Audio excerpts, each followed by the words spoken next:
Hello and welcome back to the Silver Flamingo. Today I'm going to talk about why I chose a 27-foot Airstream International over other Airstreams. I'm sure most of you are aware that Airstream makes various different size and model campers. Everything from like a Bambi 16 to I think the classic 30 is the biggest one you can get. We actually have one in the park right now. They have made 33-foot trailers in the past in the classic line or Excella line. They also made the Pan America, which I think was a 3-axle 33-foot with a toy hauler garage. That would be a cool one. If I came across one of those, I might just trade. But as for why I picked the 27-foot, first off, you get a walk around bed in this size. In the smaller trailers, the bed is either a queen, which is sideways, twins, or you end up getting a full. But to get a walk around queen, you have to get a 27 or bigger. So I have that. Dual closets are very nice. In the smaller sizes, you only get, and I believe also in the 28, you only get one closet. So that's all you would have. For one person, it's actually more than enough, but for two people, sharing that small space would be pretty tight. Although the 28s, I do believe, have side closets above the nightstands. I believe the 30s have that as well. Moving on, the other reason why is the 25 and 27 both have this floor plan configuration, which I like. You have your bed in the front. You have your seating area and dinette in the back. This dinette folds into an L-shaped couch, and this L-shaped couch / bed folds into a dinette.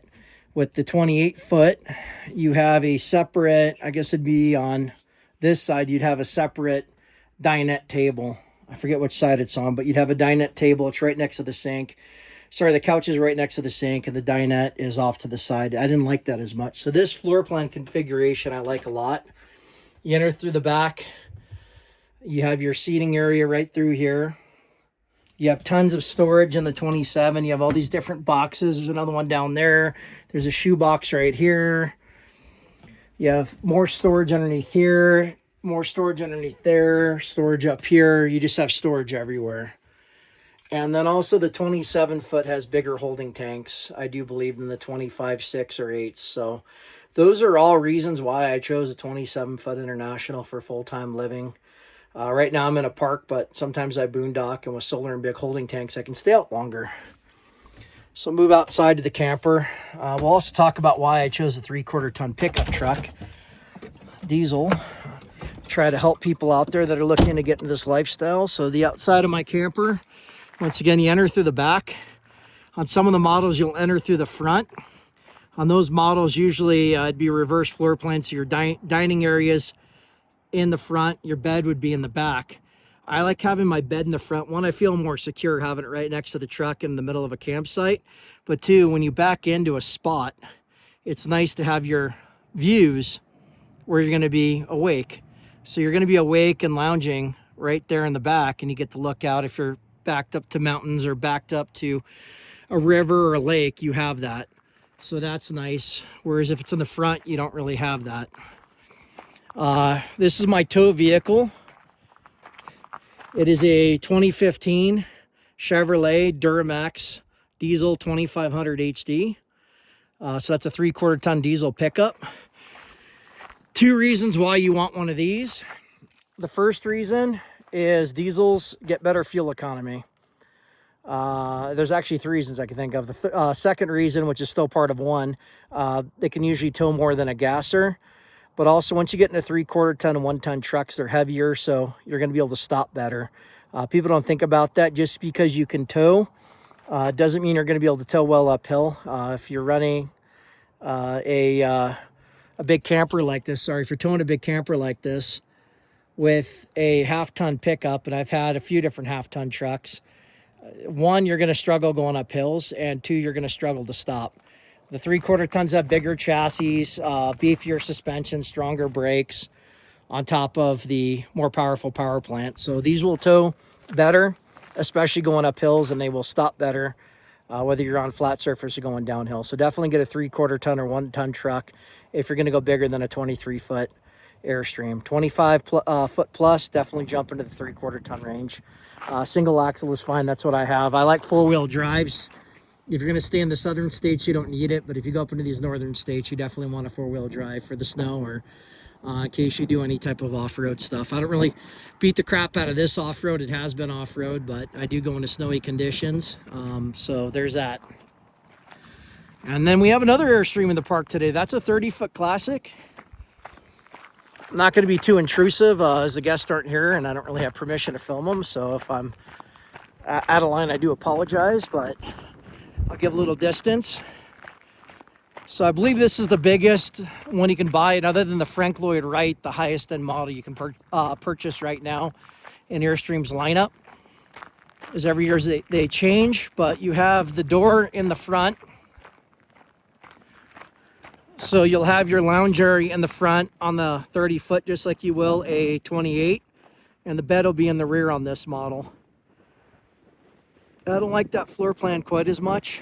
The 30 is a really nice camper. I mean, that is top of the line right there. Can't do much better than that. That's stated when you get in the bigger campers, sometimes it can be hard to get into certain campgrounds. I've noticed that the smaller the better in some spots, especially if you want a scenic view at some place like Kalama Beach. There are certain campgrounds you can't get into. I've run into that just with a 27. So if you have a little 16 Bambi or 23, you'll get into more places. If you're going to full-time live, you definitely want a 27, 25, 27, 28, or a 30 for full-time living. And Airstream's changed the lineup over the years. The Excelas are no longer around. The land yachts are no longer around. Those are names of yesteryear. Same with the Safari. They have a Flying Cloud, which is kind of like the entry. Well, I guess you'd have the Bambi and then the Carvel, and then you go to the Flying Cloud's bottom. I believe the International, which used to be in the middle, is the next step up. And mine's like the original designer series being a CCD, which is also kind of cool. We'll go into that in a minute. Then you go into, I think it's the Tradewind, the Globetrotter, the Classic. If I'm wrong, correct me there. But they change them up. Mine right here, this is kind of cool. They did this from 2002 to 2019. They made the CCD Christopher C. Deem Signature Series. So this is a designer series. And what CCD did, walking back to in the video inside, as you enter, he made these cool, covers over this upholstery right now, but these really cool cushions are kind of like a brown with a green. He had some others that were gray with red. I've seen some that are, I think there was one that was like kind of a gray with a blue. He also did an orange interior in one, and then they kind of became docile towards the end where they're just white leather. But that's CCD, the exposed aluminum inner shell, which started in the early to mid 2000s. This was CCD design, I do believe. In the 27s and some of the others, you have this nice curved sink. So somebody could actually go in here and cook, and somebody can walk behind me. And then the Christopher C. Deems trailers were the first, I believe, to have all these port lights and skylights, as he was big on natural light. And those design cues have passed down into the Flying Cloud. They passed up into some of the other models. I'm not sure if the Classic has exposed aluminum or not. I haven't really been in one of those. I know that they have a little bit more premium interior.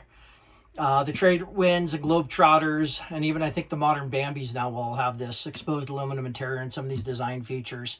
And then from the CCD, they've done the Pottery Barn, the Tommy Bahama, and the Frank Lloyd Wright's the most recent. So it's kind of cool when you have something special like that. But that's why I picked this camper. One, it's a CCD. It's a limited run. Matthew McConaughey has a 28-foot CCD called the Canoe that he bought new, I think in 02, one of the first ones out.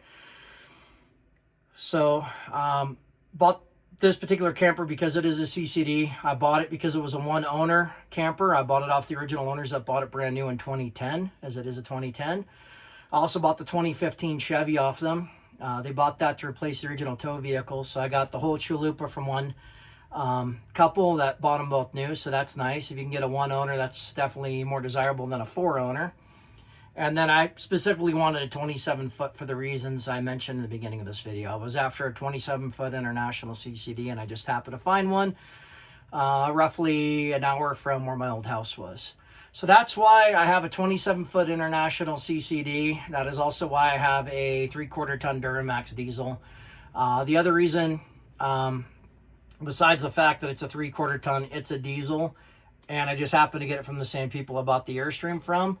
The other reason why I went for the Chevy is I've had a bunch of Fords, I've had a bunch of Chevys. I haven't had too many Chrysler or Dodge products.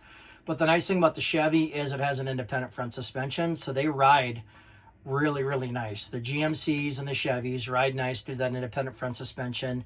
Whereas when you get into a 3/4 ton or 1 ton truck, the Fords and the Rams are going to have a solid axle. They're going to ride a lot rougher.